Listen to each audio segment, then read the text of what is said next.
لفظ قبرستان جب بھی ذہن میں آتا ہے تو خیال یہی ہوتا ہے، شہر خاموشاں، آخری آرام گاہ یا پھر کشمکش حیات سے دور ایک قیام گاہ۔ یہ وہ جگہ ہے جہاں ہم اپنے عزیز و اقارب کو دفن کرتے ہیں، اور یہ وہ جگہ ہے جہاں بڑے سے بڑا ظالم فرعون بھی نرم موم اور آبیدہ ہو جاتا ہے۔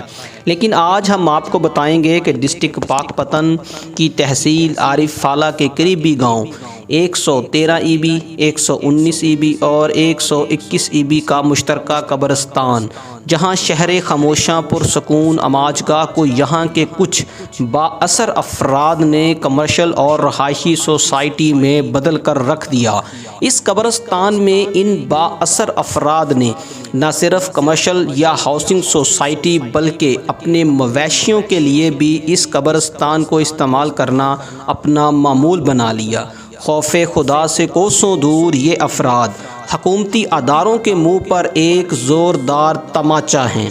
قانون کی دھجیاں اڑا دی گئیں، لیکن کمشنر ساہیوال، ڈی سی او پاک پتن اور اسسٹنٹ کمشنر عارف فالہ خاموش کیوں ہیں؟ یا یہ افراد ان سے زیادہ با اثر ہیں؟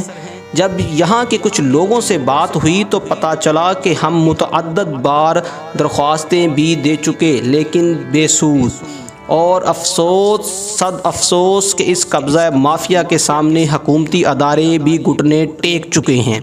کیوں نہیں ان درخواستوں پر عمل درآمد ہونے دیا جا رہا؟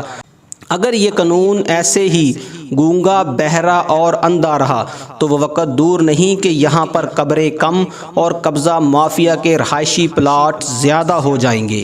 چک number 113 E B, 119 E B اور 121 ای بی کی عوام گورنمنٹ آف پنجاب سے مطالبہ کرتی ہے کہ خدارا ہمارے مقبوضہ قبرستان کی وسیع و عریض جگہ کو با اثر افراد سے واگزار کروایا جائے اور قبرستان کے گرد چار دیواری کر کے قبرستان اور قبروں کے تقدس کو پامال ہونے سے بچایا جائے، تاکہ اہل علاقہ اپنے پیاروں کی تدفین کر سکیں اور آئے روز یہاں پر ہونے والے ناخوشگوار واقعات سے بھی بچا جا سکے۔